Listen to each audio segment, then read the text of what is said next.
ataupun yang lainnya tentang berkaitan dengan seni. Karena pemateri kita pada malam hari ini adalah seorang seniman gitu. Amin. Yang lulusan dari Bandung sana, dari Amin. Unpas, lulusan di KAVI juga. Jadi buku ini yang kita bincangkan pada malam hari ini di dalamnya berisikan puisi-puisi mengenai sosial ya, paradigma sosial atau gimana? Iya, Paradigma sosial gitu, tentang kenyataan duniawi, kenyataan duniawi di dalamnya gitu. Penulis ini menurutku yang sedikit aku baca memandang zaman sekarang gitu. Jadi melihat sosial dengan alur zaman sekarang gitu. Di dalam puisinya juga banyak menggunakan kata-kata atau menggunakan kalimat-kalimat yang berkaitan dengan zaman sekarang. Seperti ada kata, ya salah satunya ada kata bocil, itu kan zaman sekarang gitu. Itu juga diungkapkan oleh kata pengantar ini salah satunya gitu diungkapkan. Jadi penulis ini ya tidak hanya membahas mengenai bahasa-bahasa yang terdahulu, tapi bahasa indah dalam puisinya ini beliau Jangan kalau di beliau kan ya. Kak ini Kak Vio ini menggunakan bahasa-bahasa yang sederhana, bahasa-bahasa ya yang dapat kita pahami. Maka daripada itu, untuk mempersingkat waktu, mari kita dengarkan agar kita semua tahu gitu mengenai memperdalam, menyelami dunia persenian, dunia sosial yang dibungkus dengan kesenian, dibungkus dengan kesastraan. Maka dari itu kita dengarkan dengan seksama pembahasan pertama oleh Kak Vio. Padanya persilahkan. Kayak selamat malam semuanya. Malam. Perkenalkan, aku Vio.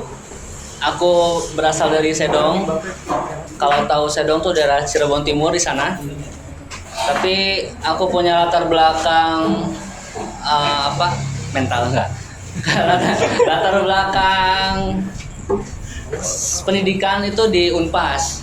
Di Unpas Setiabudi dengan jurusan Desain Komunikasi Visual. Pertama kali mungkin aku ucap terima kasih banyak, tepuk tangan buat satu visi.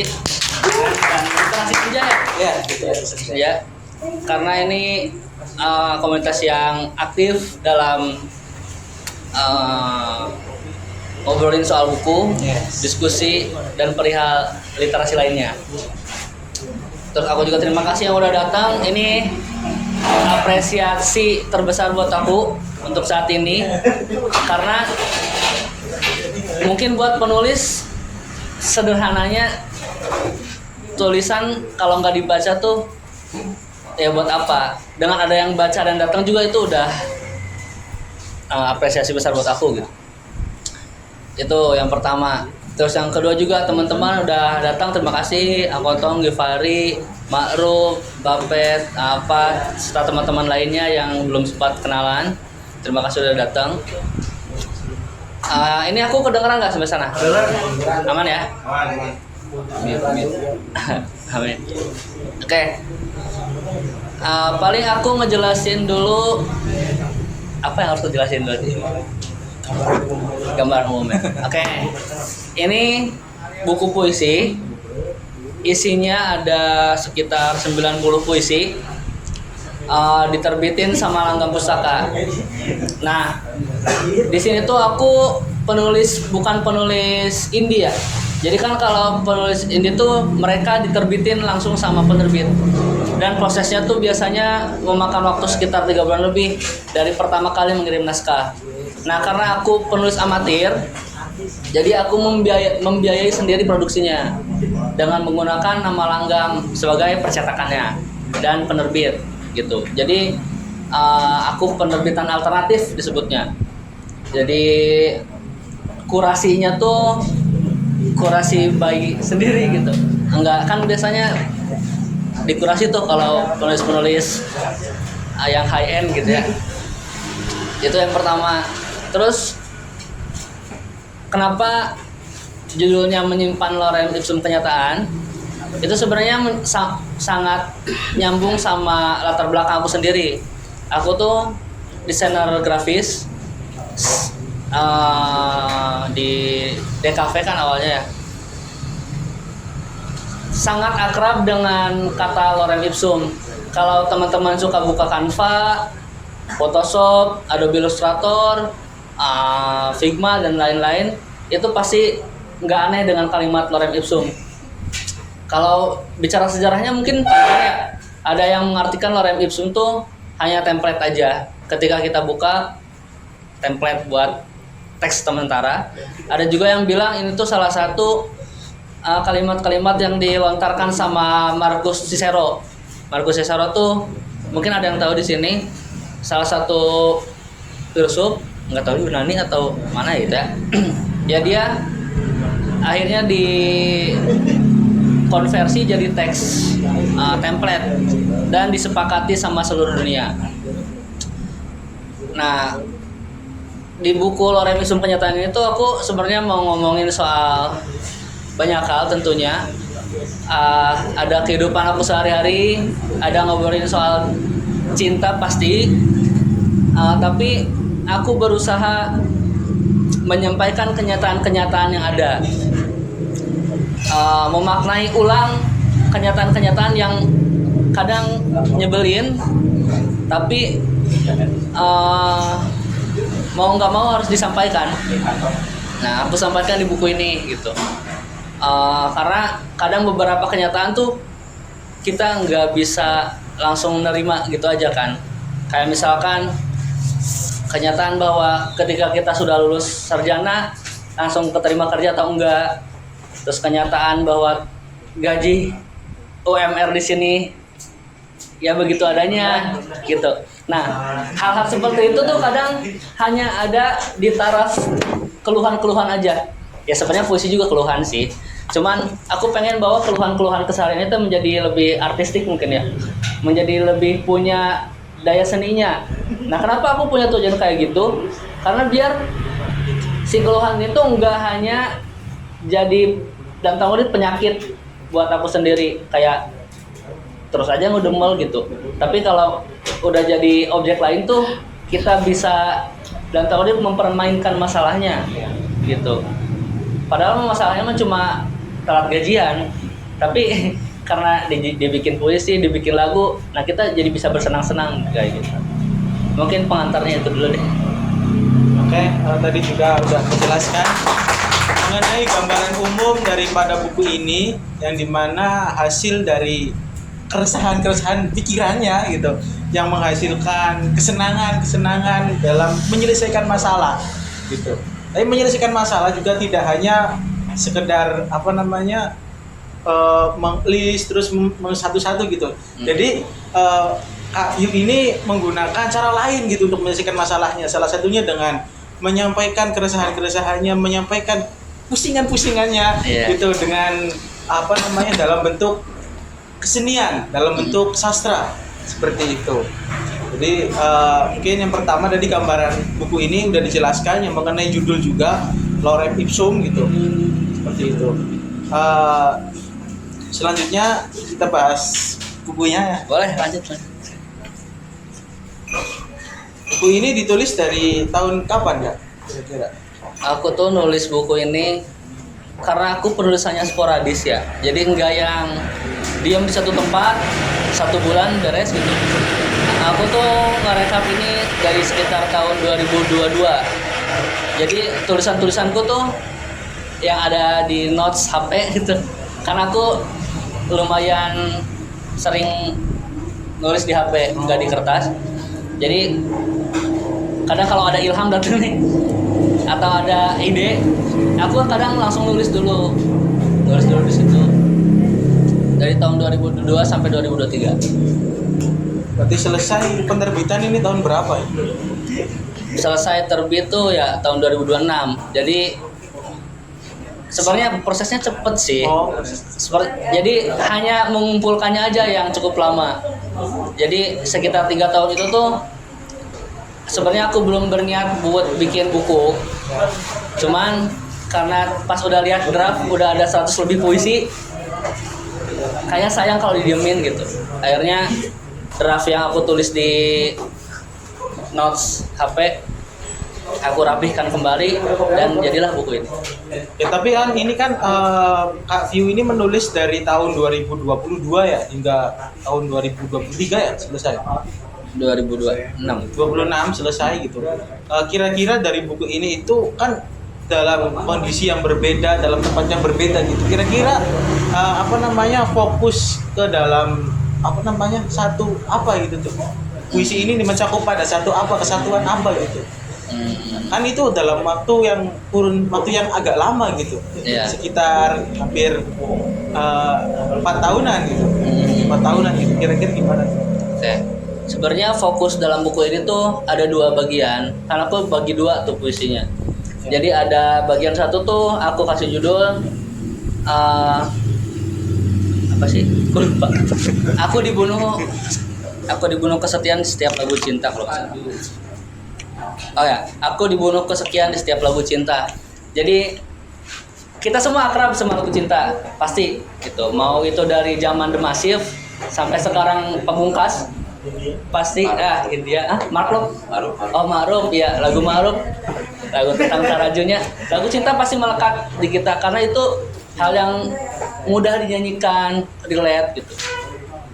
Tapi entah kenapa buatku pribadi subjektif sekali ini ketika mendengarkan lagu cinta yang temanya seputar diselingkuhi atau temanya seputar ditinggal pergi itu cukup membosankan.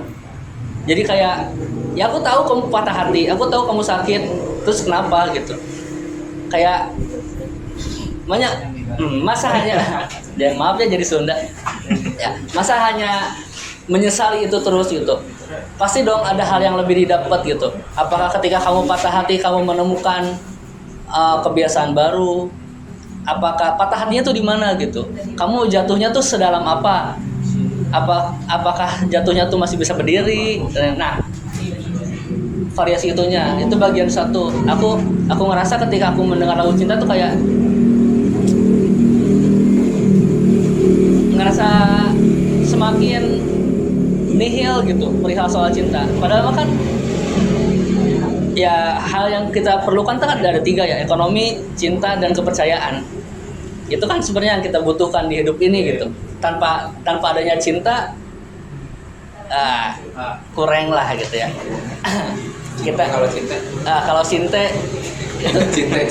alternatif kayak gitu. Jadi itu bagian pertama. Bagian keduanya tuh aku ngebahas tentang ini, kita nggak tahu apa yang dirayakan setiap tahun. Apa ya kalimatnya ya, ini setahun sekali kita merayakan kemenangan yang entah atas apa. Karena kebetulan aku lahir sebagai Islam, kebetulan ya, aku sampai saat ini mungkin masih memilih Islam. Nggak tahu ke depannya. Nah, jadi kita kan sering merayakan tahunan tuh, entah itu Idul Fitri, Idul Adha. Salah satu trigger kenapa aku bilang kayak gini tuh ketika orang-orang terdekatku menyibukkan beli baju ketika akan Lebaran lah gitu. Itu pasti semua orang sibuk, semua orang buka Shopee, semua orang ke CSB, semua orang ke Gerage buat nyari ya terima kasih. Sini aja sini. Buat nyari hal yang seakan-akan baru gitu. Tanpa kita tahu itu buat apa. Walaupun kan ada dalilnya ya, bukan dalil ya. Ya kalimat-kalimat dari para ulama yang bilang ketika Lebaran tuh semuanya harus baru dan kamu harus menggunakan pakaian-pakaian yang kamu suka dan lain-lain. Tapi nggak tahu, aku merasa kesepian aja ketika hal itu terjadi gitu. Setahun sekali tuh kita merayakan apa? Apakah hanya merayakan dengan baju, HP iPhone baru, HP Samsung baru dan lain-lain? Apakah emang kita tuh benar-benar menjadi hal yang baru gitu? Itu sebenarnya pertanyaan besar buat aku.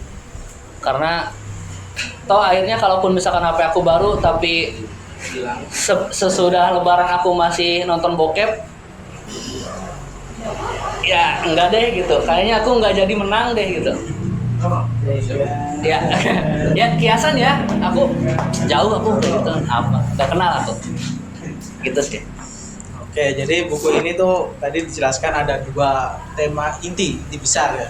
Dimana yang pertama itu membahas mengenai lagu cinta yang pada intinya itu, yang kedua membahas mengenai merayakan kemenangan gitu ya. Merayakan kemenangan. Nah, kira-kira nih dari beberapa judul-judul kecilnya nih, ini tuh ada kesamaan nggak sih dari misal yang pertama itu kan membahas mengenai cinta, terus yang kedua membahas mengenai kemenangan di suatu tempat itu tuh, kira-kira pernah nggak itu langsung memunculkan dua tema besar ini gitu? Wah sulit. Jadi satu keadaan gitu Iya, ya. satu keadaan gitu. Ya sebenarnya cinta mah ada di mana aja ya, mau kapanpun juga ada mulu cinta mah. Cuman mungkin aku garis bawahinya tuh dengan ekonomi, karena akhirnya mau nggak mau kisah cinta atau kita mau PDKT sama siapapun, kadang landasannya kita berpikir dulu, salah satunya tuh aku bisa nggak jajanin dia. Terus kan yang jadi pertimbangan kita nikah juga kadang udah mapan belum. Jadi nah itu tuh kemenangan secara finansial tuh mempertimbangkan ulang lagi untuk mengambil sikap terhadap cinta itu sendiri. Dan di sini ekonomi tuh jadi nggak seru gitu. Ya walaupun itu kenyataan kan akhirnya ya, kenyataan bahwa kita harus finansialnya tercukupi, tapi kenyataan menyebalkan itu tuh membuat kita gusar, karena akhirnya tetep aja kudu jalan-jalan ke mall gening gitu, pacaran teh harus aja jalan-jalan ke Bandung, harus aja nonton konser dan lain-lain lah yang berhubungan dengan uang. Oke, salah. Gitu. Oke, jadi seperti itu ya untuk penulisan buku ini. Penulis itu berada di tempat manapun, alasan pertama mengatasnamakan cinta pada tema besar pertamanya itu karena cinta itu ada di mana-mana. Hadirin. Cinta itu ada di mana-mana. Ketika kita ada yang intinya ada di bumi, kita pasti menemukan cinta gitu. Betul. Itu kata penulis. Cinta Jokowi. Seperti itu. Jadi buku ini kan ada dua tema tuh. Terus untuk kira-kira dari beberapa judul-judul kecil ini, kira-kira dari kakak sendiri tuh ada yang yang bener-bener masih itu enggak teringat-ingat gitu tuh, puisi ini membekas gitu, kira-kira satu ini deh, dari satu dulu yang satu cinta puisi dulu ya. Kalau dari bagian cinta tuh aku ini agak narsistik ya sebenarnya. Tapi mungkin ada baiknya juga ketika penulis udah bikin buku itu menempatkan buku tuh bukan sebagai tulisanku lagi. Makanya kadang aku selalu membaca ulang tulisan-tulisan aku. Jadi benar nggak sih aku nulis gitu, ini tuh tulisan siapa gitu, benar nggak sih tulisannya tuh mengasih efek tertentu gitu. Nah salah satu puisi yang aku garis bawahi itu tuh ada judulnya Video. Ini tuh triggernya ketika aku ada project untuk learning AI. Nah mereka tuh butuh foto-foto lama yang diedit menjadi foto baru. Berarti kan otomatis aku buka harddisk lama tuh. Aku udah harddisk lama. Dengar ini lagi. Harddisk dari tahun 2013 aku bukain waktu aku masih bocil pramuka yang menyebalkan itu, ya harus mengamalkan Satya Dasa Dharma. Masih botak. Aku lihat foto-foto itu, aku lihat video-videonya, dan di sela-sela folder aku menemukan video aku dengan mantanku. Lagi ngegitar. Lagunya tuh Love Yourself Justin Bieber. gimana tuh? Ya. Itu tuh. Nah, gak apa-apa saja tahu gua. Aku nonton bareng sama Salja. Kita menertawakan masing-masing lah. Nah, nah si lagu ini aku cerita dikit. Dia tuh buat tugas bahasa Inggris tadinya. Yang lain mah kan harus ngomong perkenalan. Aku sama pacarku dulu memilih mending kita nyanyi aja deh. Karena buat kenang-kenangan juga. Asik. Nyanyinya tuh di rumah yang gak ada orangnya biar kita bisa gitar-gitaran. Yang Biar terganggu orang. Betul. Bagus sekali. Anda disapu. Terima kasih. Nah, ya nyanyinya lagu Love Yourself itu. Pas aku lihat videonya tuh kayak aku nggak nyangka ini aku loh dulu gitu. Aku sama dia yang masih punya perasaan sayang, masih saling peduli, masih saling tuker WhatsApp. Nah perasaan-perasaan itu tuh ternyata bisa direkam sama video gitu. Makanya ada salah satu kalimat di puisi video tuh, kita akan mengulang beberapa kita yang mana mengarsipkan rindu diam selamanya di situ. Jadi kadang aku tuh memutar seluruh kenangan dan perasaannya tuh di video itu. Aku putar sampai 30 kali kayak man aing pernah kayak gini gitu kayak. Ternyata teknologi tuh bisa mengarsipkan perasaan gitu. Ya, gitulah. Ini menarik nih teman-teman, hadirin hadiroh yang ada di sini. Menarik ini. Menarik karena puisinya itu berasal dari sebuah kisah lama gitu ya. Pemantiknya itu berasal dari kisah-kisah terdahulunya gitu. Yang menghasilkan ya karya-karya gitu. Kalau yang kedua itu gimana? Yang kedua mengenai kemenangan itu tuh, yang maksudnya yang masih membekas itu tuh, yang apa? Isi apa? Oke, aku perlu klarifikasi dulu mungkin. Ya. Jadi menurut aku oke, buat semua orang. Aku tuh punya prinsip sama Salja kayak gini. Salja tuh istri aku. Aku sudah beristri, pemirsa. Ya.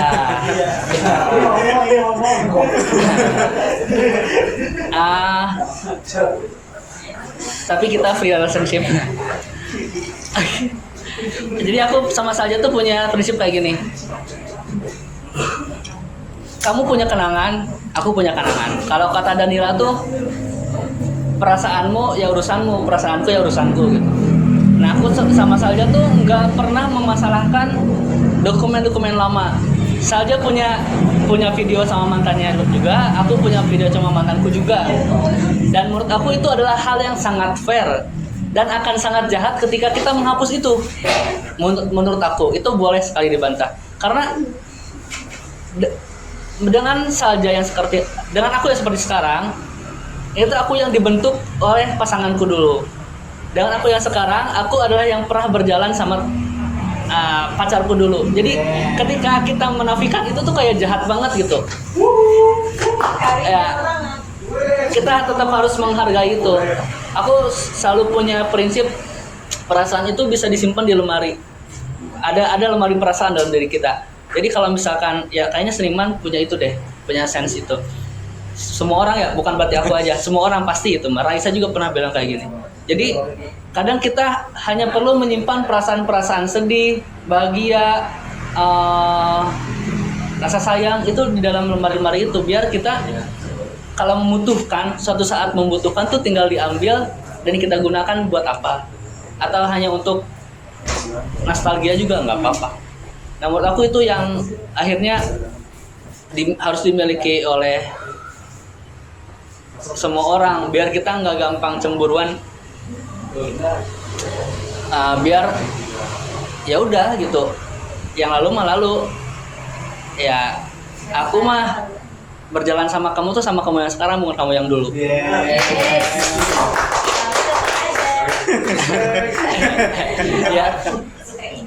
Ya gitu sih. Ya terus yang kedua ya, kita lanjut bergeser dari cinta nih.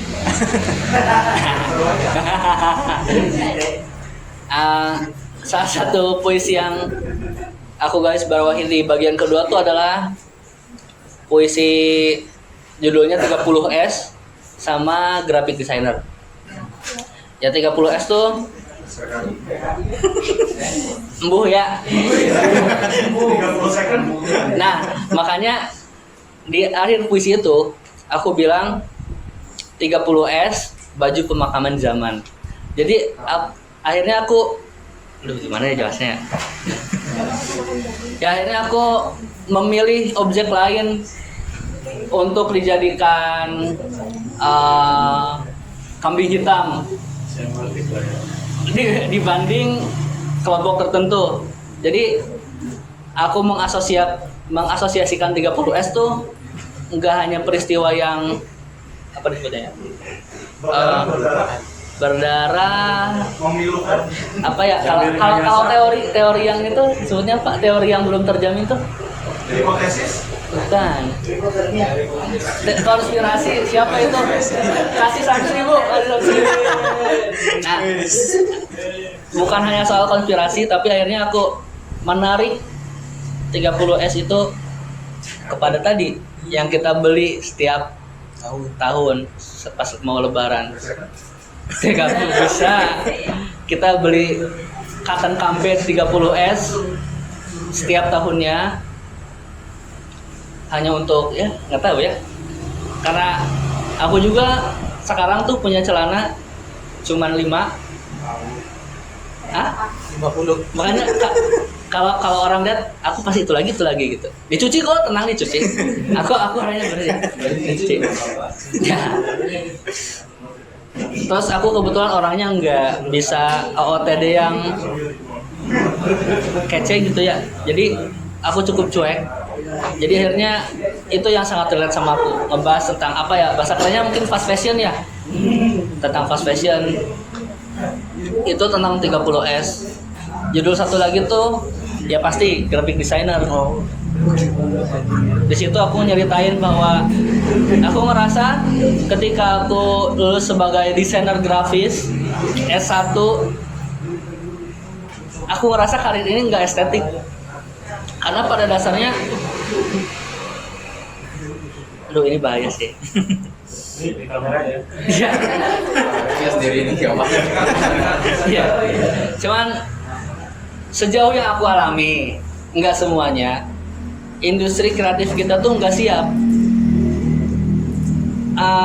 Kalau kamu bisa, siapapun bisa jadi graphic designer di sebuah perusahaan, dimanapun, mau kamu latar belakangnya sastra Arab, yang penting bisa Canva kamu selesai. Tapi yang dikritisi sama aku tuh cara kerjanya. Ternyata kita nggak siap tuh untuk menyepakati bahwa kita hanya punya 2 revisi ya, atau kita punya referensi ini dan kita sepakat akan itu. Nah, hal-hal seperti itu juga nggak banget bisa dikomitmenkan gitu oleh perusahaan tuh kadang-kadang. Dan melihat para pekerja kreatif tuh ada gitu dong, gampang tuh tinggal Ctrl Z ternyata gitu kan, atau gambar gitu dong gampang gitu. Nah ya gitu, kerasan itu. Jadi aku menganggap bahwa aku pengen ganti karir lah gitu. Kayaknya graphic designer kurang estetik. Seperti itulah. Tadi menjelaskan juga tadi mengenai isi daripada 2 tema besar, yang dimana pertama membahas cinta, dari membahas mengenai sejarahnya, mengenai memori-memori lamanya gitu, terus membahas mengenai kenyataan realita juga gitu, mengenai kondisi Indonesia sekarang. Aku mau bilang Indonesia ya. Ya sekarang lah ya, sekarang artikel lagi ya, negara ya, seperti itu intinya ya. Jadi cukup menarik ya buku ini cukup menarik karena ya tadi membahas mengenai banyak hal yang dibungkus dengan sebuah seni gitu. Oke, agar diskusi kita lebih mengalir gitu, barangkali dari teman-teman hadirin di sini yang punya pertanyaan gitu mengenai buku ini bisa dipersilahkan gitu untuk diskusi bersama ya. Lanjut. Terima kasih moderator atas kesempatan pertanyaannya. Siap. Saya Rizal. Selamat datang di Mas Wiyu dan rombongan. di Yes. televisi. Yes, keren. Tepuk tangan dong. Pertama, pertanyaannya buku ini bisa dibeli mana dan Ya. harganya berapa? Iya. Gitu. Siap. Sangat ekonomis, oke, lanjut. Karena seniman juga butuh hidup. Betul, sepakat. Yang kedua, mungkin selayaknya sebuah karya, tadi kan sudah disampaikan juga. Mas Bius sebagai orang yang membuat karya mengharapkan, ya mungkin harapan semua seniman, karyanya bisa dibaca, karyanya bisa dinikmati dan terasa dilihat dengan banyak orang. Oke. Nah, dari Mas Biusnya sendiri, sebetulnya output apa yang diharapkan ketika orang membeli buku ini? Oke. Mari. Apakah mungkin ketika membeli itu mungkin bisa merasa relate dengan peristiwa tadi Oke. yang sudah dialami, oh ternyata it's okay loh masih menyimpan kenangan dari orang yang lama, misal Ya, itu dia. atau bahkan memunculkan sisi kritis terhadap banyak hal, salah satunya tentang etos kerja, lingkungan kerja, barangkali. Nah kalau dari Mas Bius sendiri, sebetulnya waktu apa sih yang diharapkan kepada pembaca yang nanti berkesempatan untuk membeli buku? Siap. Terima kasih. Siap, sama-sama. Terima kasih, Mas Rija. Langsung jawab aja. Mungkin aku langsung jawab aja ya. Bukunya bisa dibeli di sini, bisa. Terus bisa DM Instagram, bisa di Shopee, toko-toko online ada. Harganya 65.000. Udah sebatas itu. Terus kalau aku nyeritain soal apa yang ada dalam bayanganku ya ketika orang-orang membaca tuh sebenarnya lebih ke secara general. Aku tuh berharap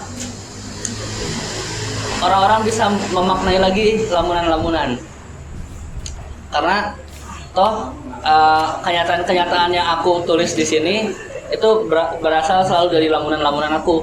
Ketika aku lagi nongkrong nunggu pup atau nunggu bis datang dan lain-lain, itu kan dari melamun ya. Karena kenapa aku bilang kayak gitu, kayaknya sekarang kita tuh udah, aduh ini spekulasi lagi, enggak, mungkin di suatu tempat ada fenomena ketika lamunan tuh udah nggak berharga lagi karena kita scroll, kita dam scroll kan ya, menghabiskan waktunya dengan itu. Aku nggak mungkiri, aku juga melakukan itu. Makanya aku bilang kita tuh jadi jarang melamun, jarang lagi. Ini kalau ada di sini Ustadz boleh klarifikasi. Katanya kan ada salah satu ulama yang bilang bahwa melamun tuh atau mempertanyakan sesuatu itu salah satu ibadah. Dan itu juga yang dilakukan Nabi Ibrahim ke Nabi Ibrahim ketika menemukan Tuhannya sendiri gitu. Insya Allah. Allah. Nah, ya, ketika dia melamuni gunung, ketika melamuni api, ketika melamuni bulan, matahari, akhirnya dia menemukan satu teologi baru, monoteisme, yang akhirnya kita punya tiga agama, Kristen, Islam sama Yahudi kan. Itu hasil dari lamunan. Tapi ya kita nggak harus sampai bikin agama sebenarnya. Tapi tapi ya dengan lamunan-lamunan itu tuh kita bisa kembali nge-refresh dengan sesimpel aku baiknya hari ini makan apa, atau aduh aku nembak sekarang atau nanti. Ya bisa jadi pertimbangan ini kita baiknya putus atau lanjut. Hal-hal seperti itu. Jadi pertanyaan tuh akhirnya nggak melulu dijawab sama feeds Instagram, tapi pertanyaan tuh bisa dijawab sama perjalanan intelektual kita sendiri gitu. Harapan besarnya ya kayak gitu sih. Semoga terjawab.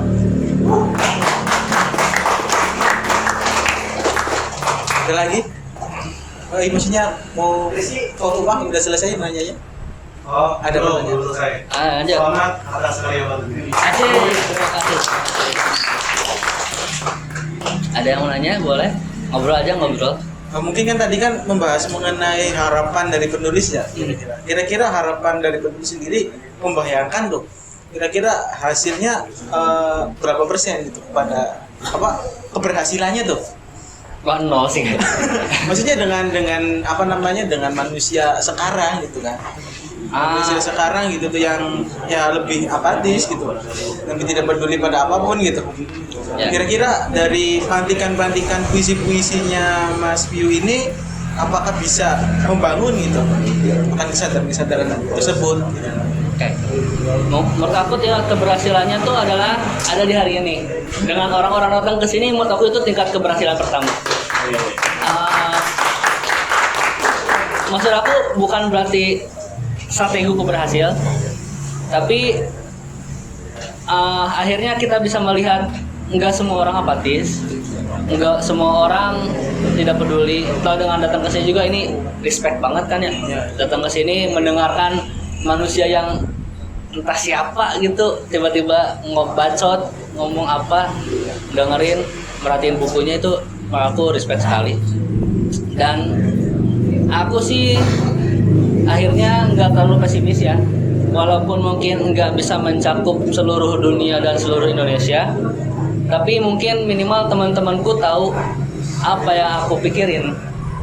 Minimal aku bisa mengungkapkan itu ke teman-temanku atau orang-orang terdekatku atau orang-orang yang pernah aku temui, itu aja. Jadi karena kalau cita-citanya terlalu besar juga ya aku bukan nabi juga gitu. Aku cuma mengutarakan nabi boy. Yes. Aku cuma mengutarakan apa yang aku ingin sampaikan dan berbagi ya itu kan. Kamu mau nanya? Karena ada yang mau nanya lagi? Boleh. Udah. Oke. Boleh.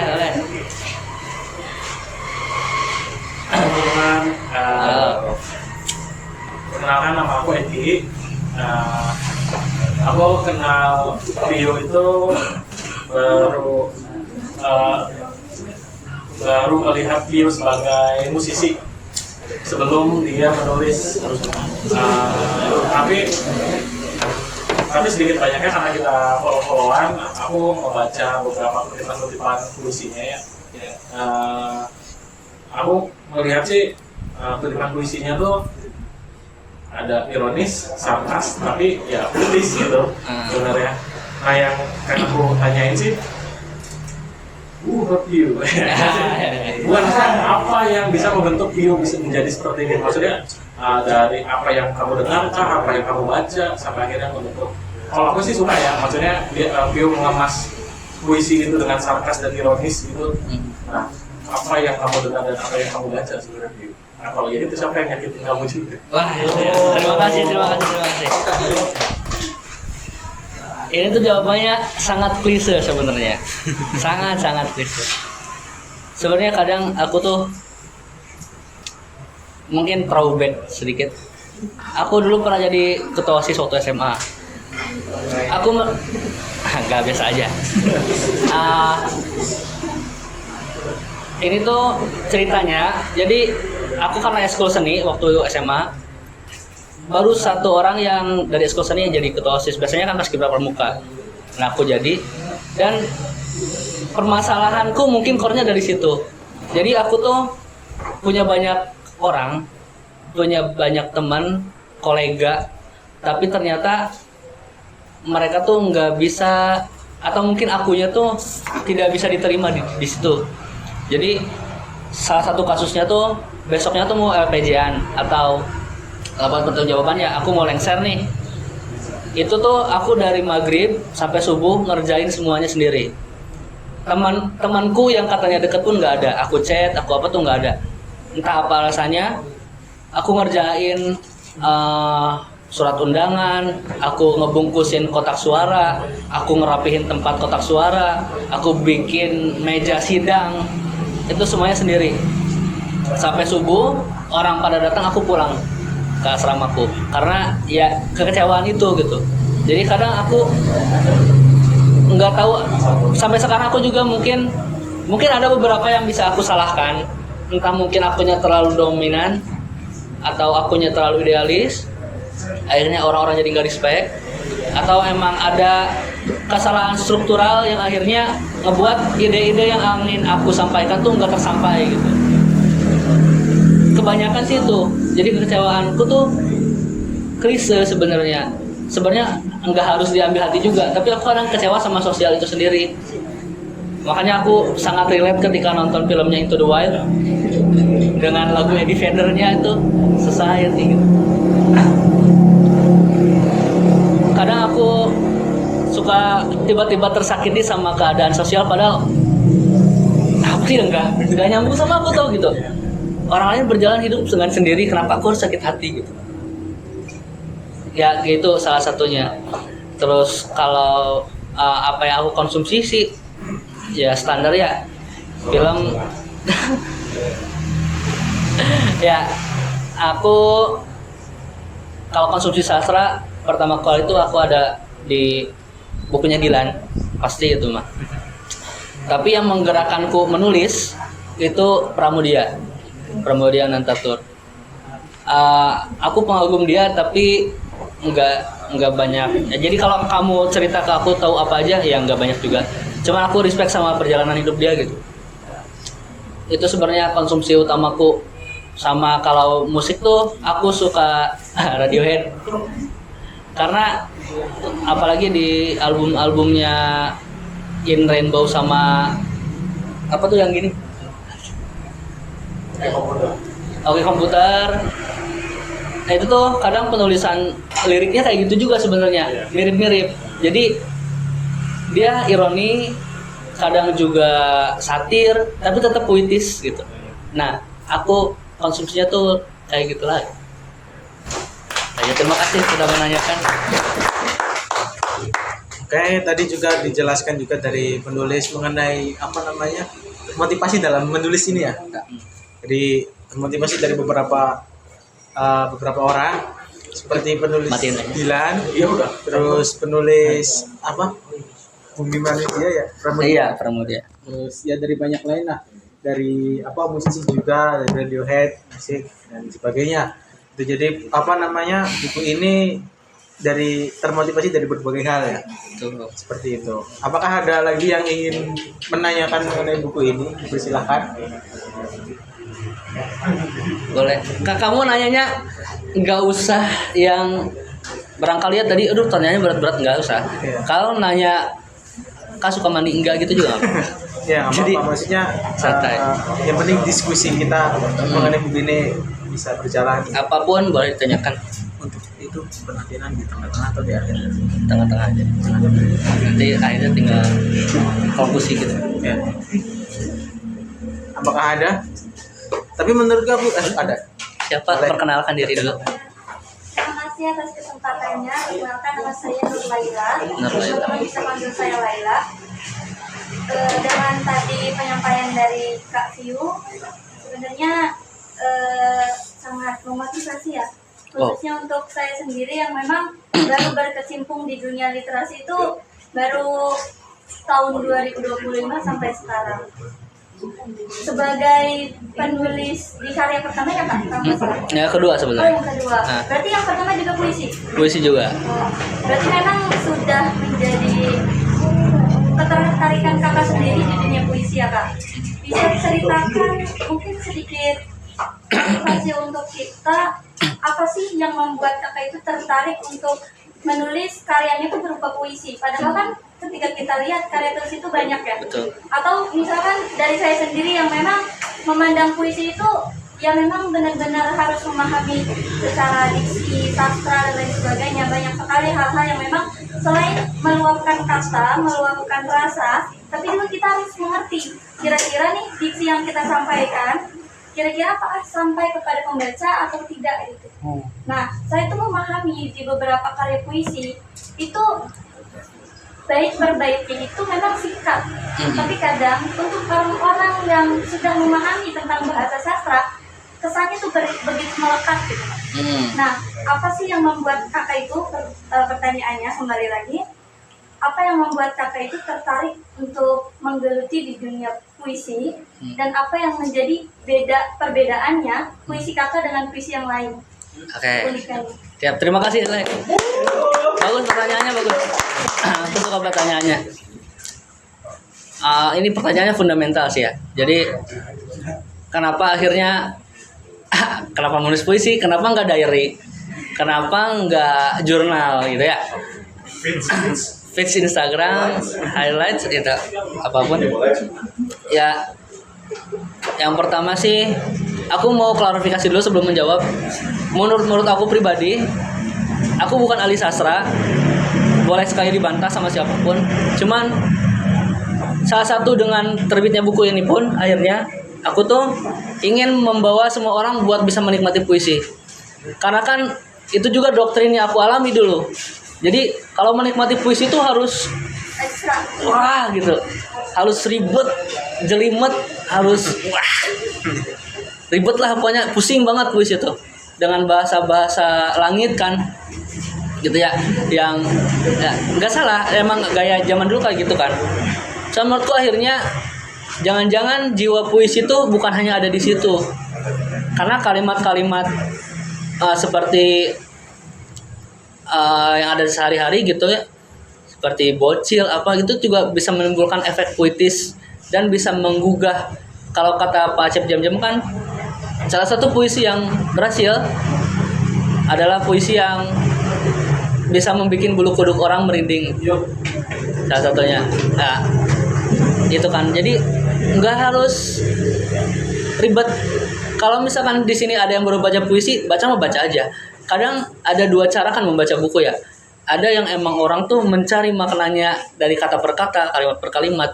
Ada juga orang yang baca aja, biar buku yang memberikan ke dia gitu. Biar bukunya, kalau ternyata bukunya emang gak ngasih apa-apa, jawabannya dua. Antara belum ada, belum ngasih sesuatu, atau ternyata bukunya kosong. Itu aja. Jadi nggak perlu ribet dan takut untuk memaknai puisi gitu. Jadi baca aja lah. Terus yang kedua, kenapa aku memilih puisi? Ini juga sebenarnya masih dalam pertanyaanku sendiri. Cuman akhirnya entah kenapa puisi itu bisa merangkum semuanya gitu.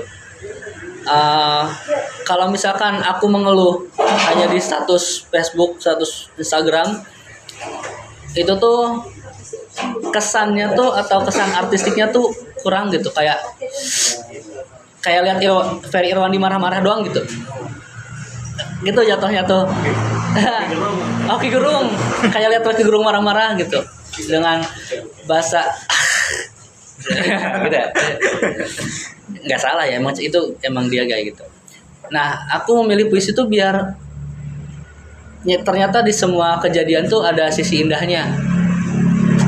Dan sesakit apapun kita atau sepusing apapun kita, disakiti oleh negara, disakiti oleh lingkungan, kita enggak harus menyerah dan menjadi murung, enggak harus jadi pesimis. Kita tetap harus bisa merayakan itu. Nah, mungkin salah satunya adalah dengan puisi kalau aku gitu. Karena puisi kan punya daya tadi ya, ketika kita membicarakan hal yang sakit tapi kita dibikin jadi lebih unik, nah akhirnya bisa bikin kita happy kan.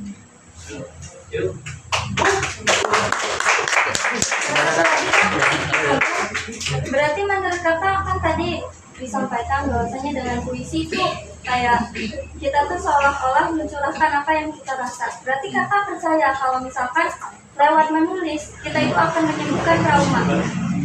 Betul, aku percaya. Kayak karena apalagi kalau menulisnya nggak di HP ya, nggak di komputer, jadi menulisnya tuh tulis tangan. Karena kita tuh ada interaksi yang banyak ketika kita menulis. Karena kan kita harus mikir kalimat apa dulu, sudah dan tuh mau ditambah tapi atau ditambah apa. Nah, hal seperti itu tuh yang akhirnya bisa mengurai apa yang ada di kepala kan akhirnya. Menurutku akhirnya itu yang nggak bisa tergantikan oleh AI. Proses-proses seperti itu, proses menerjemahkan pikiran kita dan lain-lain. Tadi tuh ada pertanyaan lagi ya, apa ya? Dari Laila tuh, selain kenapa puisi itu? Yang menjadi keunikan. Ya. beda namanya. Ini mengecewakan jawabannya. Sebenarnya mungkin bisa jadi nggak terlalu unik juga. Cuman aku bisa menawarkan puisi yang tidak terbang terlalu tinggi tapi bisa berjalan bersama kamu.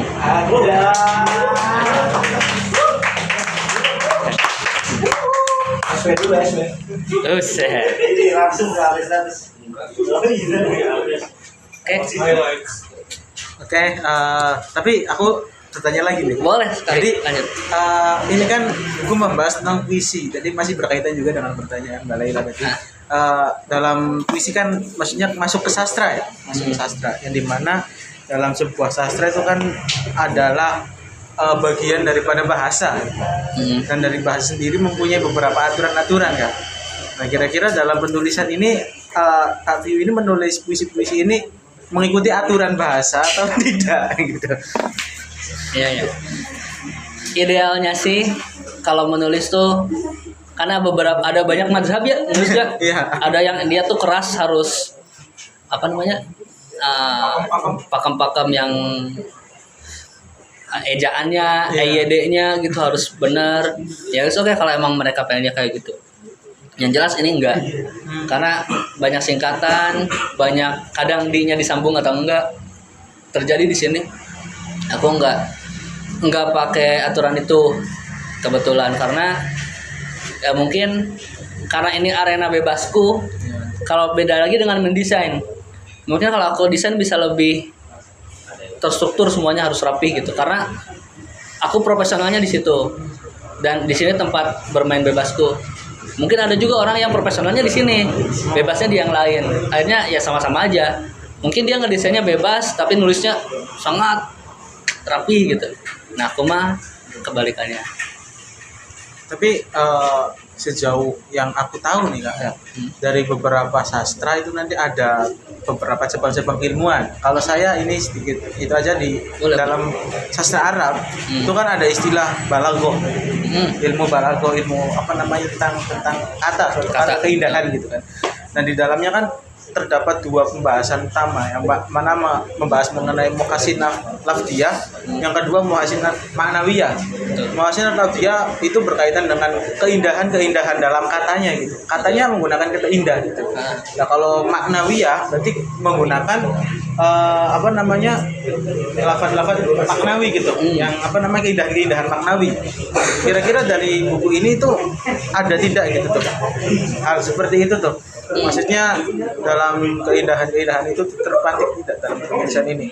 Nah, aku sih bisa jawabnya pasti ada. Tapi itu nggak bisa aku jawab sendiri oleh diriku. Ya. Perlu pihak ketiga untuk menelanjangi si buku ini gitu. Aku bisa aja menelanjangi diri sendiri gitu. Cuman kan itu nggak bisa aku verifikasi, nggak bisa divalidasi sama aku. Yeah. Pasti butuh tim orang lain untuk validasi. Cuman akhirnya menurut aku setiap kata tuh ya kan kalau dari ilmu tafsir pasti ada alasannya gitu ya. Semua yang diungkapkan tuh pasti ada alasannya. Ya pasti ada sih akhirnya gitu. Ya tinggal kita mau cari sumbernya kemana gitu. Sih. Karena kalimat-kalimat yang indah, kalimat-kalimat yang maknanya udah pasti, kadang aku perasakan di sini gitu. Oke. Berkaitan dengan judul juga Kak, ini kan ada salah satu judul ya, yang dimana dari judul ini mempunyai keindahan tersendiri gitu, mempunyai identitas tersendiri gitu. Salah satunya ya di sini ada puisi mengenai lagu cinta kesekian, terus ada bebeakan ya. Bebeakan. Ya, siap. Terus ada kekanak-kanakan dan sebagainya itu tuh. Kira-kira dari penggunaan kata itu tuh, kenapa sih harus kata itu yang digunakan? Kak View ini memandang judul itu sebagai apa sih kira-kira? Kenapa pakainya itu? Keren. Ini aku baru dapat medali kayak gitu. Tepuk tangan dulu guys. Jadi diskusinya berjalan ya. Diskusinya berjalan. Oke. Kenapa apa pandanganku soal judul ya? Iya, judul. Yang pertama sih aku memandang judul tuh ya rangkuman dari semuanya. Karena dulu aku punya guru bahasa Indonesia, salah satunya namanya Pak Hawe, kalau tahu Hawe Setiawan, dia salah satu ilustrator di Kompas juga sekarang. Pikiran Rakyat, maaf. Dia dosen aku. Kata Pak Hawe tuh pas aku nulis puisi, aku setor puisinya ke dia kan. Kalau nulis puisi kata dia tuh, menurut aku mah tulis aja dulu, judul belakangan. Karena judul tuh yang merangkum semuanya akhirnya. Gitu. Jadi aku memandang ya judul sangat penting karena itu yang bakal menyimpan semuanya di situ. Titik berat utamanya tuh di judul kan. Kayak tadi yang bebeakan. Ya, di sini tahu bebeakan kan? Tahu. Habis-habisan. Bebeakan bahasa Sunda ini. Ya, mana sih? Nah, kan di sini aku bacain sedikit ya. Tapi yang laku adalah kesetiaan, buta dan tak hitungan, pasrah dan bebeakan. Kita sama-sama paham. Aku mengunjungi jiwa, ketemui malas, ngantuk dan kemacetan. Tertulis tidak untuk dijual. Sekali lagi, harus aku lelang berapa lagi kebohongan.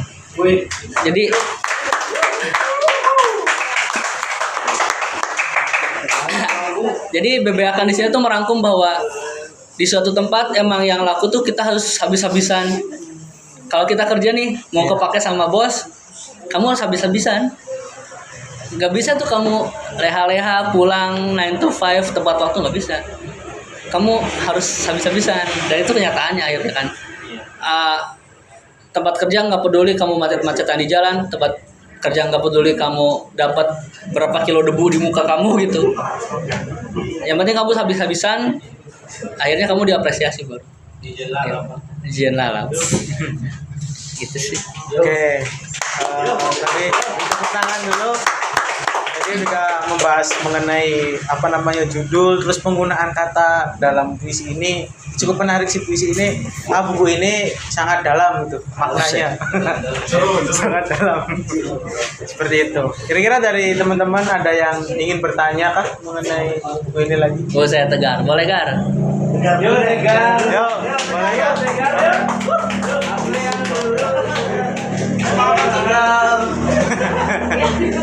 Instagram.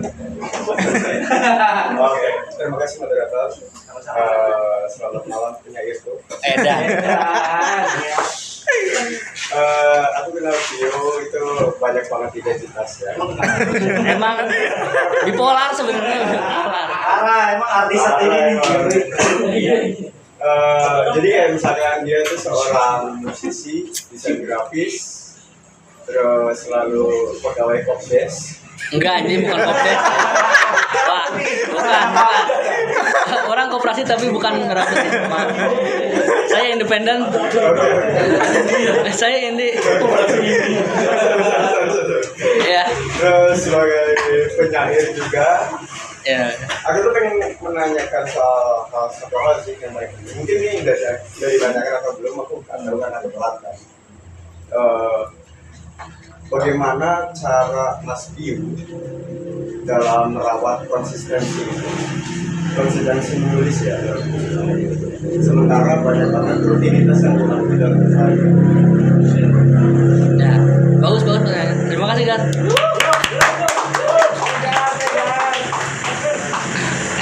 Menarik.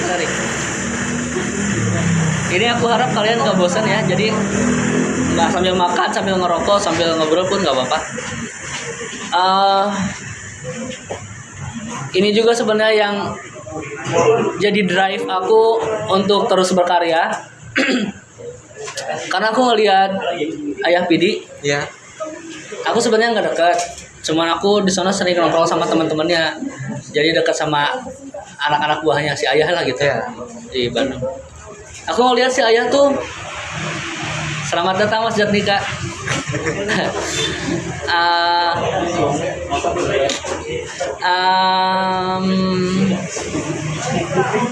Aku lihat si Ayah itu nulis, bikin lagu, berkomunitas, geng motor juga. Jadi aku berpikir, kenapa kok ada orang yang bisa kayak gitu?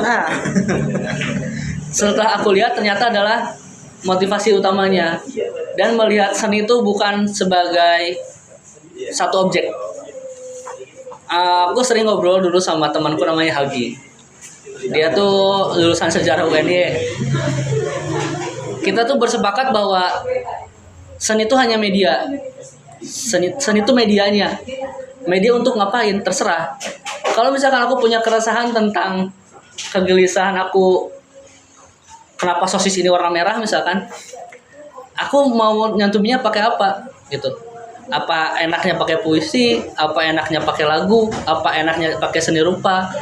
Akhirnya hanya tinggal memilih media mana yang lebih tepat. Dan menurut aku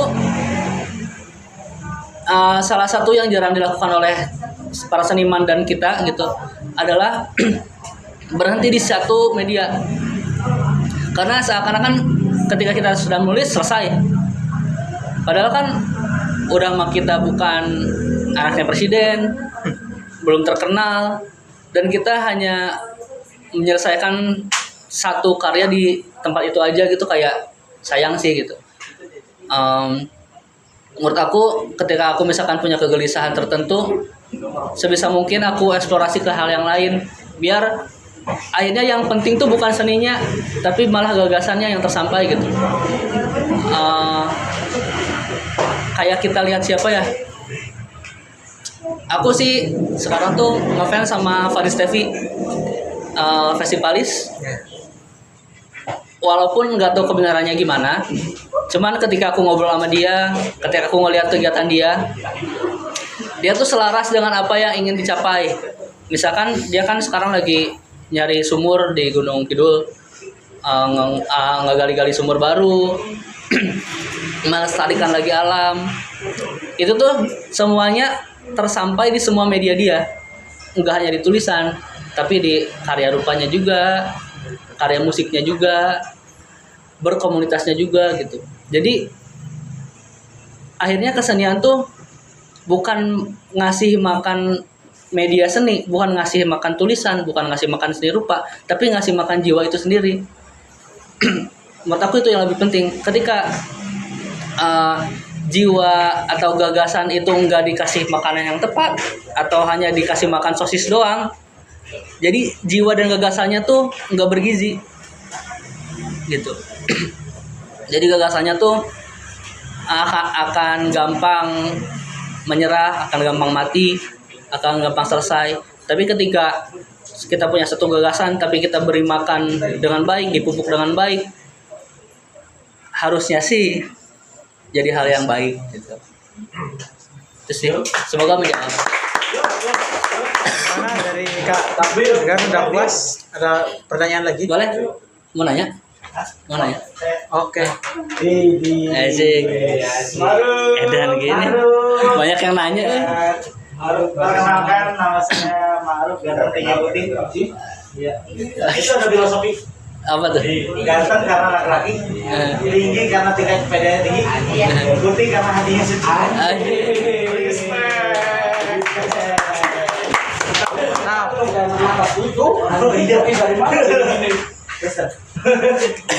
Saya ingin bertanya. Siap, Ma'ruf. Tentang mengenai buku ya. Karena gimana menurut Bang Pio nih? Bang Pio. Awal untuk menulisnya terinspirasi dari mana gitu? Gitu kayak apa yang ini kita bakal nulis nulis buku nih gitu tuh, kita terinspirasinya itu dari mana gitu tuh? Itu sih. Waalaikumsalam warahmatullahi wabarakatuh. Terima kasih Ma'ruf. Kalau inspirasinya sih banyak ya, karena penulis juga banyak sekarang. Cuman ya mungkin jawab pertanyaan hampir mirip sama Laila tadi. Laila sih. Laila. Kayak untuk kenapa akhirnya memilih menulis? Menurut aku mah akhirnya menulis tuh selama 2025 tahun ini kita tuh udah mempercayai bahwa tulisan tuh salah satu artefak yang murni dan itu yang bisa bikin sejarah kita maju, yang bikin identitas suatu bangsa kuat adalah tulisan. Itu udah terbukti dari zaman Yunani kuno sampai sekarang kan, kita udah menyepakati itu. Dan mungkin itu salah satu alasannya kenapa akhirnya menulis gitu. Karena ya tadi kan, menulis tuh seakan-akan DNA kita yang ada di sidik jari itu dipindahin jadi kata-kata gitu. Semua kegelisahan kita tulisin, kita rangkum, kita curahin semua gitu sampai dari kata jadi simbol, dan akhirnya bisa dipakai karena bahasanya bahasa yang umum, nggak kayak seni rupa gambar gitu ya. Walaupun gambar juga ya ada gambar yang simbolis, tapi kalau tulisan kan udah ada bahasa, udah ada teknologi bahasa gitu. Jadi ketika aku misalkan nanti mati 1000 tahun ke depan, ada orang yang masih bisa baca buku menyimpan laporan besok kenyataan gitu. Oh ternyata tahun 2026 ada orang nulis kayak gini nih gitu. Nah, salah satu drive-nya itu sih. Kalau misalkan kan Ma'ruf juga sering nanya kan aku, pengen nulis gimana sih mulainya gitu. Kataku sih, ya ini nih, aku juga sering ngobrol sama Tegar. Kita tuh harus mengkritisi juga apa yang dinamakan keinginan. Kayak aku pernah ngomong, aku pengen jadi seniman. Semua orang pasti ngomong pengen jadi seniman. Semua orang pasti pengen jadi penulis. Tapi kita tuh harus tahu taraf mana sih keinginan kita gitu. Motivasi kita tuh ingin doang, pengen doang, nyoba doang gitu. Nah, ketika menurut aku mah itu dulu harus dijawab sebelum menulis, sebelum apa gitu. Karena kalau emang kita benar-benar pengen, jalan apapun harus ditempuh. Aku cerita sedikit. Aku berkomunitas di Tasik 6 tahun, aku berkomunitas di Bandung 6 tahun. Teman-temanku di sana semua. Ketika aku pulang, kesepian dong. Aku nggak bisa nongkrong, nggak bisa ngobrol. Bertemu dengan karyawan koperasi yang nonton Dracin tiap hari, yang nggak bisa ngobrol apapun lagi gitu. Dracinnya nggak salah. Karena aku punya keinginan lebih mungkin ya. Aku akhirnya merelakan diri 45 menit dari Sedong untuk kesini, untuk bertemu Ma'ruf, untuk bertemu Kontong, makan hanya untuk nongkrong doang gitu. Itu kan salah satu keinginanku sebenarnya dari menulis, dari berkesenian. Karena aku punya keinginan, jalan apapun juga diterjang. Jadi menurut aku pertanyaan yang harus dijawab tuh adalah seberapa ingin dulu. Kalau misalkan emang cuma pengen doang, ya pasti selesainya gampang gitu.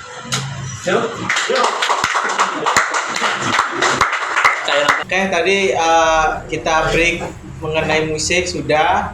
Tadi membahas mengenai buku sudah. Sekarang saya masih membuka, barangkali masih ada pertanyaan-pertanyaan dari teman-teman mengenai puisi, mengenai buku ini, buku Lawrence Gibson, ataupun mengenai dunia seni lainnya gitu, masih dipersilahkan. Boleh dari teman-teman? Boleh Mas Bio, Kak Bio, saya mau tanya Kak Siap. Bio. Boleh, Gimana? Gipari. Perihal ini Kak Bio, ketika kita berkarya, entah apapun bentuknya, entah tulisan, musik, atau apapun, seringkali ketika karya itu dilahirkan, karya itu sudah dikatakan sudah menjadi milik orang lain. Tapi kan tidak dapat dipungkiri bahwasanya si karya itu tetap lahir dari rahim kita sendiri. Cara Kak Bio sendiri untuk mempertanggungjawabkan anak Kak Bio ini bagaimana nih setelah dia lahir? Oke. Sebenarnya dia anak durhaka sih. Gimana tuh? Aduh, bingung ya. Oke, terima kasih Gipari pertanyaannya. Karena karya disebut sebagai milik umum tuh kalau udah dipublikasikan ya. Dan sebenarnya harus kita garis bawahi juga milik umum tuh dalam hal apanya. Karena kadang enggak jadi hak penuh milik umum juga, apalagi kalau ngomongin soal lisensi, terus hak kekayaan intelektual, tentu itu mah milik pengarang sepenuhnya. Tapi mungkin yang jadi full milik orang lain adalah apresiasinya. Jadi mungkin aku nggak terlalu mengekang karya aku kayak gimana, cuman justru ketika karya aku diperdebatkan, karya aku dijadiin bentuk lain, itu adalah hal yang justru itu apresiasinya gitu. Berarti karya itu hidup. Jadi biarin si anak ini tuh berkelana semau dia.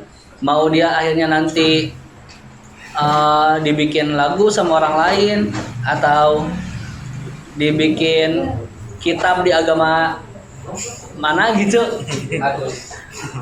Gitu. Jadi kataku sih akhirnya kita melepaskan semua konsekuensinya keluar. Dan kalau misalkan seorang pengkarya tuh nggak siap sama apresiasi kepemilikan umum itu, ya berarti dia nggak berhasil jadi seorang pengkarya gitu. Karena dia nggak siap buat dikritik, dia nggak siap buat di recok-recok lah karyanya gitu. Cara tanggung jawabnya menurut aku mah dengan membiarkan karya itu lepas bebas. Gak usah tepuk tangan dong. Jadi ada pertanyaan cukup menarik ya tadi, membahas mengenai hasil karya gitu ya.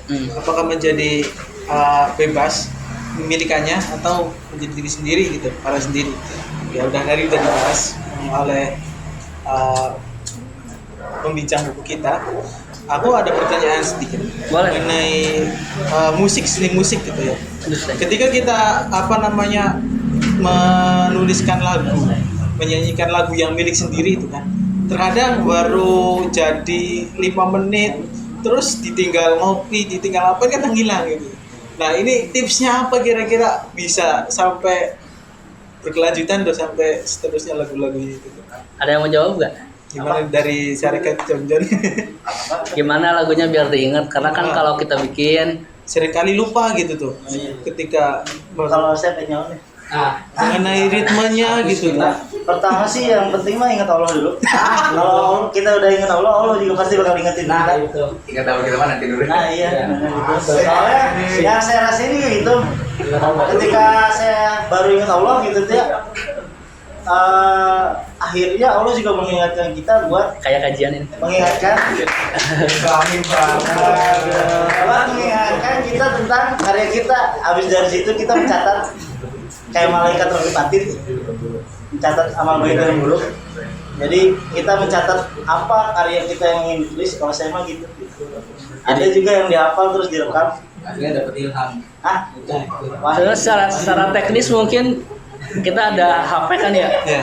Jadi kalau aku pribadi tuh entah itu menulis entah bikin lagu, kadang lagi di motor nih, lagi jalan harus berhenti dulu.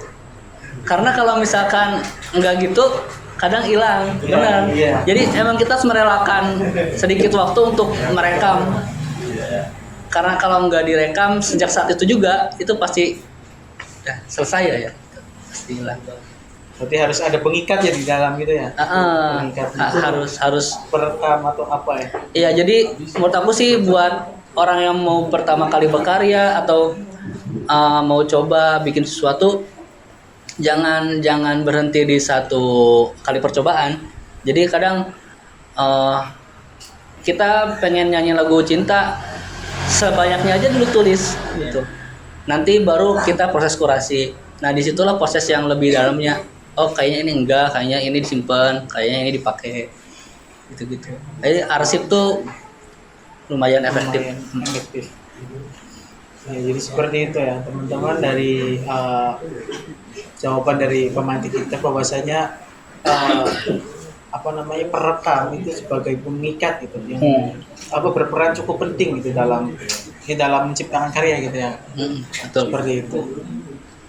Adakah lagi yang ingin masih menyimpan pertanyaan mengenai buku ini atau mengenai seni-seni lainnya? Bisa disilakan. Kalau misalkan malu, boleh. Oh boleh sih, mari Kak.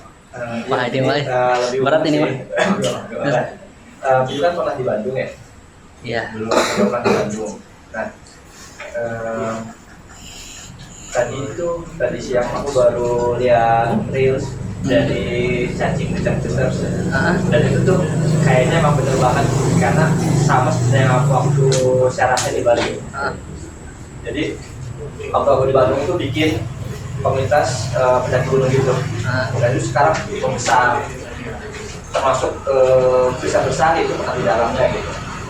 Dan kita itu merasa direspektin sama orang-orang Bandung itu kelihatannya respect sama orang-orang yang berkarya gitu, atau berbuat sesuatu entah itu di komunitas atau membangun komunitas.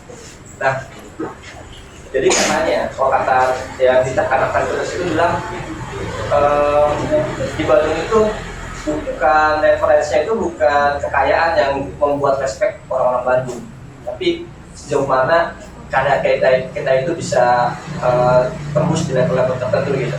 Nah, kalau di Cirebon kepada itu kayak gimana sih? Sebenarnya apa sih yang bisa apa yang kelihatannya dan di Cirebon tuh yang bikin orang-orang Cirebon, wah ini abang-abangan nih gitu. Buset.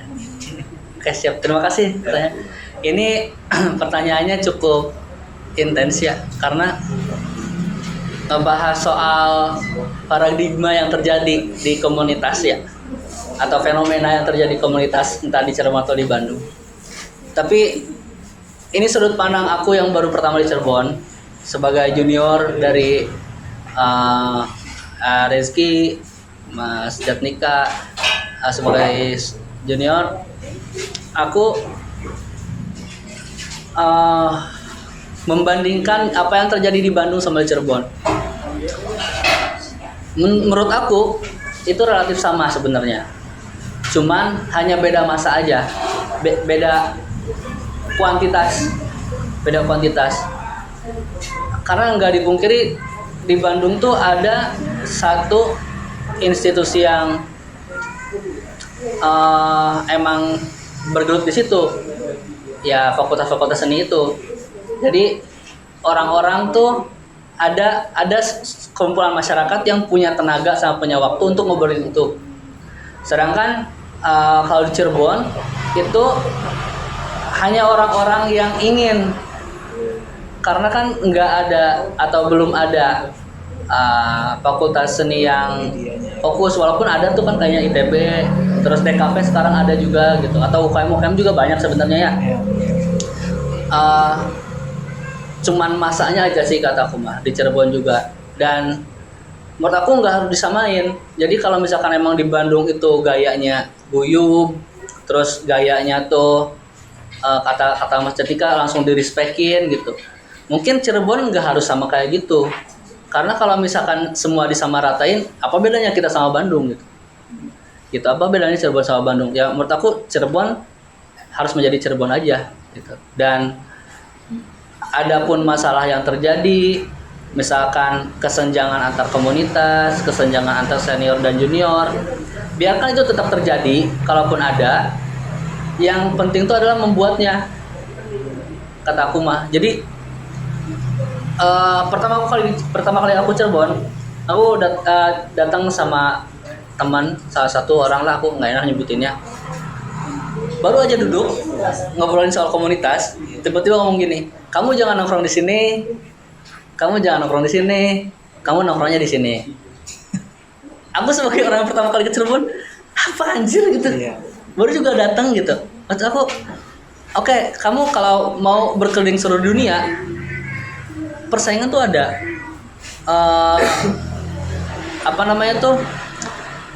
saling sikut, terus kalau kasarnya saling membenci pasti ada. Cuman kan akhirnya gimana kita menyikapinya gitu. Nah, menurut aku salah satunya adalah dengan cara membuat.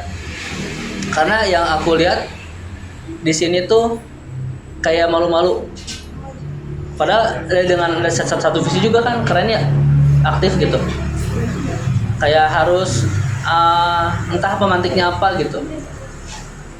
Kalau bikin sesuatu tuh ya kayak yang malu aja gitu. Padahal mah bikin aja dulu gitu.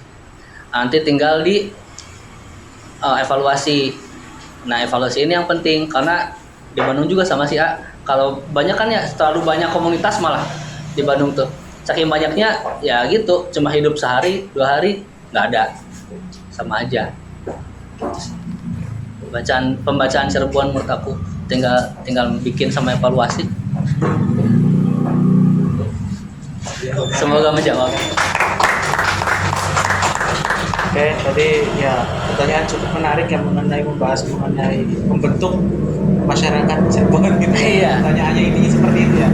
Jadi tadi juga sudah dijawab juga mengenai perbandingan antara Bandung dan Cirebon, di mana Bandung itu ya ada wadahnya gitu, ada yang mewadahinya gitu. Salah satunya beberapa komunitas, beberapa fakultas yang bergelut di bidangnya gitu, bidang seninya gitu.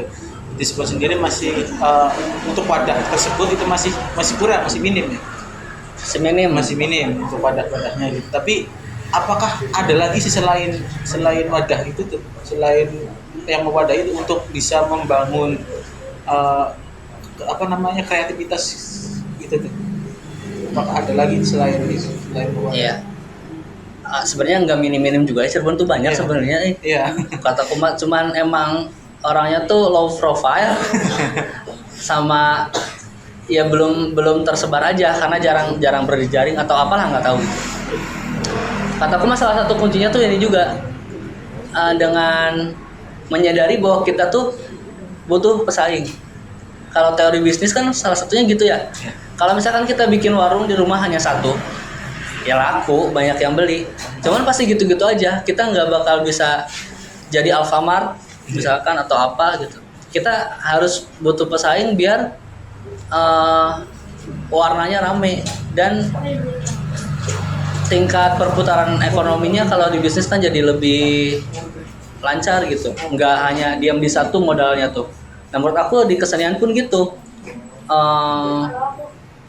jangan hanya berputar di satu tempat, tapi menyadari bahwa ketika ada yang beda dalam hal kesenian ya sok gitu. Kalaupun dia ternyata bikin acara kita diundang, datang aja gitu. Jadi kerendahan hati kayaknya perlu ya kalau misalkan ingin menjadi sesuatu gitu di Cirebon. Karena kalau misalkan kita langsung terhalang-halang tadi atau kita termakan gengsi, ya terkenal juga belum udah gengsi gitu. Kalau kasar dari aku. Gitu sih. Oke, jadi yang aku simpulkan dari pendapat tadi bahwasanya terkadang dari perbedaan pendapat atau ya perbedaan pendapat itu bisa menimbulkan sesuatu yang baru gitu, yang bisa lebih menarik gitu ya kan. Seperti itu. Nah, harus kayak gitu sih. Nah, adakah lagi yang ingin bertanya atau menyimpan pertanyaan sebelum acara ini berakhir? Ya. Kayaknya cukup, kita udah jam berapa? 9:30, nggak kerasa aja. Gimana? Ada satu? Teteh mau nanya? Gimana? Apa? Kalau mau bertanya, boleh ada di Instagram atau boleh? Boleh. Soal tadi statement Mas Pio di awal tentang industri desain yang udah nggak estetik lagi tadi. Buset. Wah ini konsekuensi. Saya mau tanya trigger utamanya apa, ada statement itu atau ada trauma pribadi atau gimana? Siap. Mau nanya itu. Oke, terima kasih. Siapa namanya? Bisma. Ya, salam kenal Mas Pio. Siap, salam kenal Bisma. Menarik pertanyaannya. Trigger utamanya jelas aku pernah dipecat gara-gara mengkritisi cara kerja, sistem kerja gitu ya. Jadi sebenarnya itu kedewasaanku juga karena ternyata untuk menyampaikan gagasan tuh perlu berlapis-lapis siasat ya, perlu berlapis-lapis politik gitu biar akhirnya tujuan utama kita tercapai. Tapi karena mungkin gelora jiwa muda gitu ya, jadi aku menyampaikannya dengan gamblang di depan banyak orang, di depan semua investor, di depan semua kayak gitu. Jadi akhirnya aku dipecat. Itu sebenarnya trigger utama. Yang selanjutnya adalah sebenarnya kampus. Aku tuh melihat kayaknya nggak hanya desain, menurut aku di semuanya juga kayak gitu. Kampus tuh nggak tahu fungsinya apa akhirnya. Kalau emang dia mau menciptakan cendekiawan, mau menciptakan peneliti, bikin labnya. Ketika orang itu berkuliah, dijuruskan untuk menjadi peneliti. banyak baca buku, banyak riset, banyak ke lapangan dan lain-lain gitu. Akhirnya ketika setelah beres punya project, riset, jadilah jurnal dan lain-lain gitu. Kalau misalkan ternyata kita kampusnya pengen balik ke awal era reformasi 2.0 yang katanya pendidikan tuh untuk mesin gitu ya, untuk mengoperasikan mesin, teknik dan lain-lain, saya sok jalankan gitu. Tapi kan ternyata setengah-setengah. Jadi akhirnya orang tuh bingung mau diciptain untuk apa. Khususnya di DKV di aku, kita belajar Photoshop, di YouTube juga ada. Kita belajar foto, di YouTube juga ada. Gambar, tutorial banyak. Jadi ini sarjana desain tuh fungsinya untuk apa? Desain komunikasi visual tuh untuk apa gitu. Ternyata kan hal yang enggak pernah dikasih tahu sama dosen adalah bahwa ketika kamu keluar, industri tuh enggak butuh desainer yang berpikir secara idealis bahwa desain menyelesaikan masalah, harus berpikir brainstorming 2 jam, 3 jam, 4 jam. Industri nggak butuh kayak gitu. Industri butuh viral. Sedangkan viral tuh receh banget. Dosen nggak pernah ngasih tahu itu. Kita belajar mati-matian bikin logo 100 sehari, terus dipilih jadi 1. Kita bikin sketsa realis, wah. Tapi nggak dikasih tahu konsekuensinya gitu. Kalau misalkan ternyata emang kita belajar itu ditunjukkan untuk sesuatu yang lebih penting, ya mana jalannya gitu.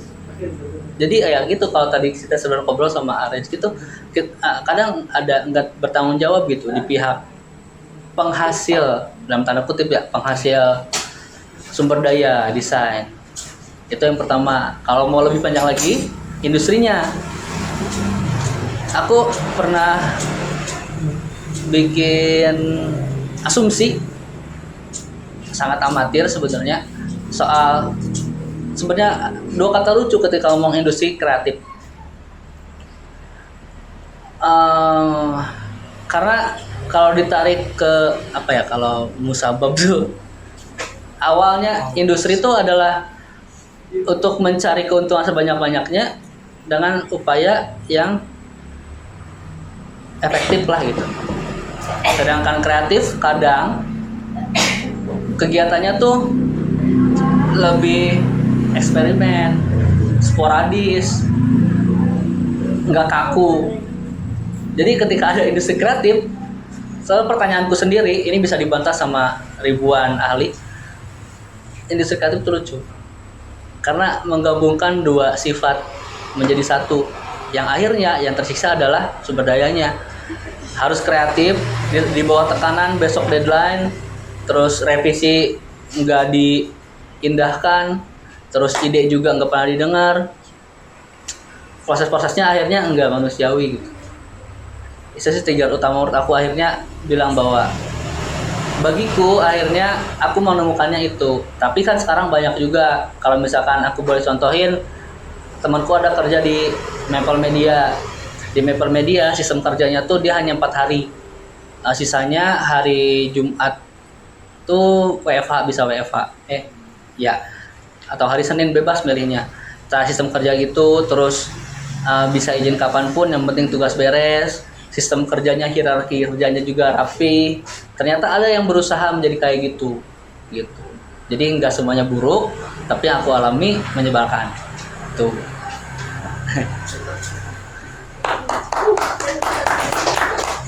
Nah, sudah terjawab Kak.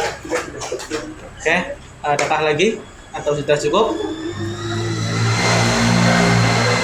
Barangkali sudah cukup, atau barangkali ada lagi pertanyaan bisa nanti ditanyakan di Masnya langsung, Mas View-nya langsung, nanti bisa ngobrol secara langsung ataupun nanti bisa chattingan ya di Instagram atau sebagainya. Seperti itu. Mungkin simpulan aja. Boleh. Atau closing statement dulu dari Mas View-nya. Sebelum ini ada sedikit pesan-pesan dari Mas View untuk ya kegiatan ini. Mungkin closing statement-nya, jangan terima semua omonganku dengan mudah, filter lagi, karena itu kadang yang jarang kita lakuin. Aku banyak salahnya. Yang kedua, mungkin kita harus memperbanyak lagi kegiatan-kegiatan seperti ini ya. Dan aku tetap sampai sekarang nggak percaya bahwa manusia ditakdirkan hanya untuk melakukan satu hal. Aku nggak percaya manusia ditakdirkan hanya untuk misalkan bekerja. Aku percaya manusia ditakdirkan lebih dari itu. Hanya mungkin jalannya tertutup entah oleh siapapun dan oleh apapun. Itu aja. Baik, tadi perjalanan dari awal kita sudah sampai pada akhir kali ini, mulai dari pengenalan buku, mulai dari isi-isi buku, bahkan ada break musik juga dari Mas Pio dan kawan-kawan. Saatnya kita akhir. Sebelumnya dari saya mohon maaf apabila dari saya memiliki banyak kesalahan dalam ucapan ataupun perbuatan. Mungkin saya cukupkan saja bincang buku pada malam hari ini. Kita ucapkan hamdalah bersama. Alhamdulillah. Sekian dari saya. Wassalamualaikum warahmatullahi wabarakatuh. Terima kasih Mas Hanif. Terima kasih semuanya udah datang. Kalau mau apresiasi bukunya ada di sini, atau misalkan mau apresiasi di hal yang lain ada di Instagram, namanya Kutu Tanda. Terima kasih.